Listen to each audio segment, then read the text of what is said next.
Hello, my dear! Hello, hello, hello! My dear Leo, first 15 days of June, mga my dear. This is from June 1 hanggang June 15, 2024. At ito po ay general reading. Dalawang baraha para sa yung overall energy. 3 cards para sa yung money and career. Ito na daw. And 3 cards din sa energy na ng iyong puso, okay? Or love reading. Tapos, 8 cards para sa yung additional message. Okay, tingnan na natin, my dear. We have here the 10 of Pentacles and the Judgment. Okay. So, nakukuha ko dito, my dear, is una, family energy dahil sa 10 of Pentacles. Okay? May kinalaman sa usapin ng pinansyal dahil siya ay Pentacles. Okay? So, family energy, may kinalaman sa usapin ng pinansyal, energy ng Judgment. Nakukuha ko dito, my dear, na meron mangyayari sa loob ng pamilya or relationship sa first 15 days of June. Doon, my dear, nakasentro yung buong energy. Family and relationship. Okay? Meron daw mangyayari. Konektado din daw to, my dear, sa usapin ng pinansyal or ng money energy. Okay? Tingnan natin, my dear. So, overall energy, first 15 days of June, pamilya, relationship, nasa loob ng pera, meron daw mangyayari. Okay? 3 cards para sa yung money, career, kadatungan, business. Okay, we have here the 9 of Cups and the Page of Wands. Okay.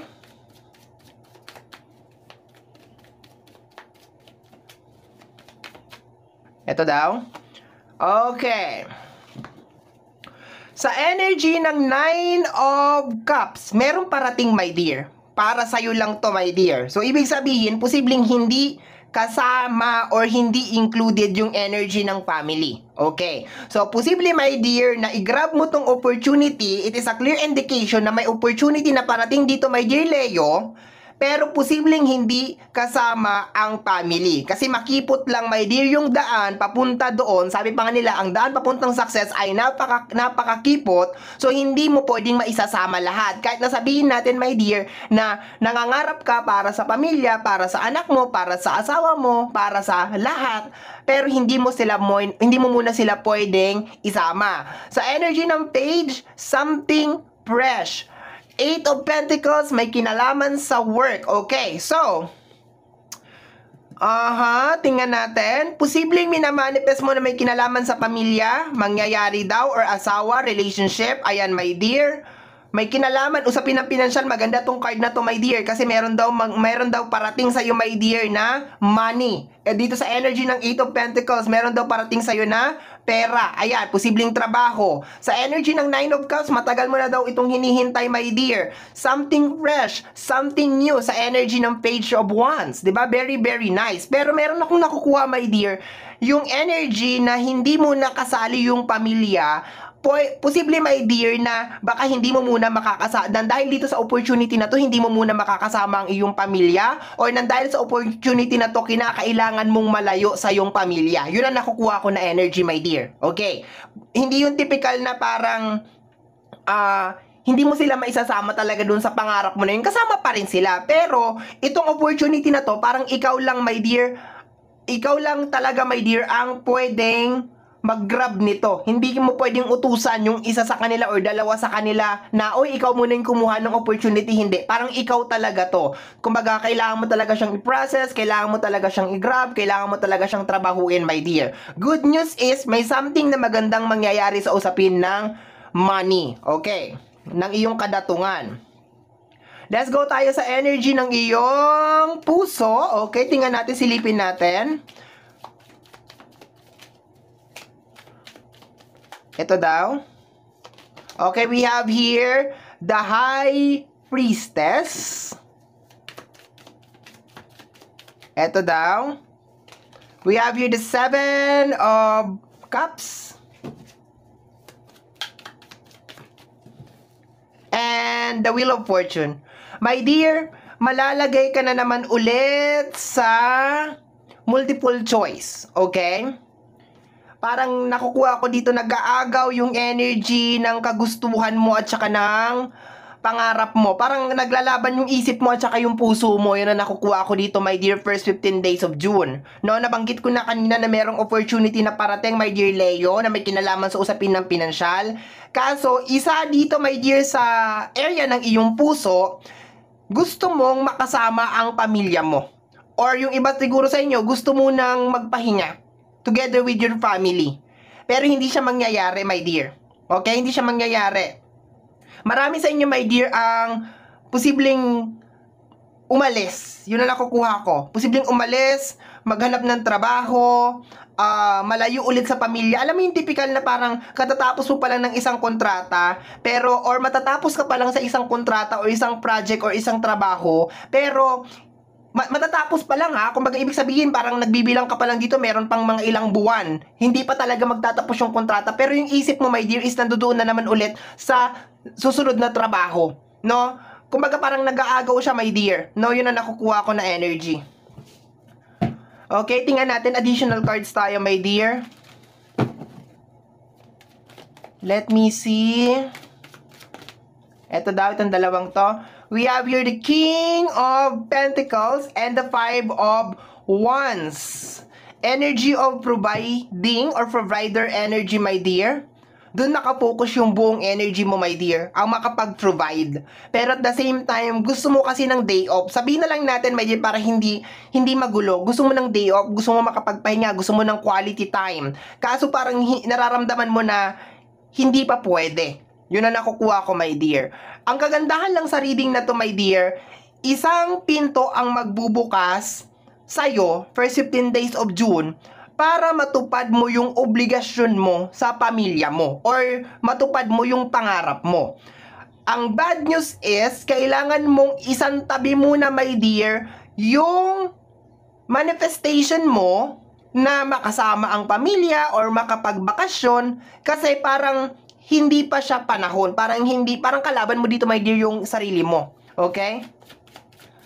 Yung iba din dito, my dear, na mga single na nagmamanifest ng relationship, I think hindi mo siya makukuha, my dear, sa first 15 days of June. We have here the Two of Wands. Magulo yung isip mo, my dear. So, yung first 15 days of June, nandoon lang talaga siya. No? Magbabakasyon ba ako? Igagrab ko tong opportunity to. Magbabakasyon ba ako o mag-a-apply ba ako? Yung mga ganun na energy. No? Nandoon yung buong isip mo, my dear. Kasi sa totoo silang, nag-aagaw yung energy, my dear, na napapagod ka sa paulit-ulit na rotation. No? Gusto mo ng pahinga, gusto mo ng quality time, gusto mo na magbakasyon, pero nakikita mo at nararamdaman mo talaga, my dear, na sayang tong opportunity, sayang tong oportunidad. Ito na yung oportunidad, ito na yung pagkakataon na mabili ko yung ganito para kay ganito, magawa ko tong ganito para kay ganyan. Nandoon yung energy, my dear. Okay? May nakukuha kong energy na baka meron mga mag-aaral, parang magka-college yata, nandoon yung energy, no? Parang gano'n na nakukuha, parang may kinalaman sa pag-aaral, posibleng anak mo to, no? Parang meron magka-college or merong magka-high school, yun na nakukuha ko na energy. Ayan, we have here the Four of Pentacles, stop yung energy. So, first 15 days of June pa lang, my dear Leo, alam mo na hindi ka makakapagbakasyon. Alam mo na hindi ka makakaalis diyan sa sitwasyon mo na kinakailangan mo pang kumayod, kinakailangan mo pang magtrabaho. June pa lang alam mo na. Okay? June pa lang makakapagdesisyon ka na kung pagkatapos ba ng kontrata mo, mag-a-apply ka ba ulit or mag-i-stay ka. June pa lang. Okay? Sa mga wala namang trabaho, wala kang choice.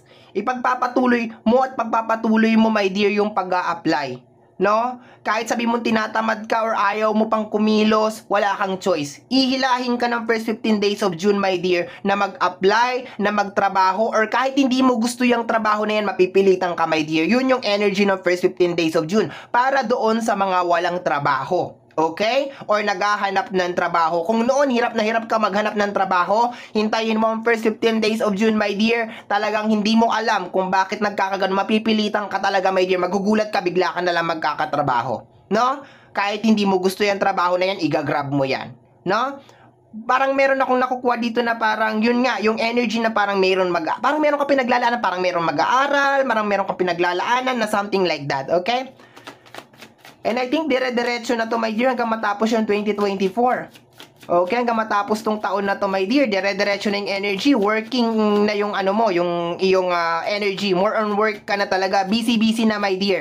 Okay, we have here the Knight of Wands. Meron kang pinipilit na ayusin na may kinalaman sa usapin ng financial, my dear. Okay, gusto mo maging stable yung energy niya. Okay, let's go.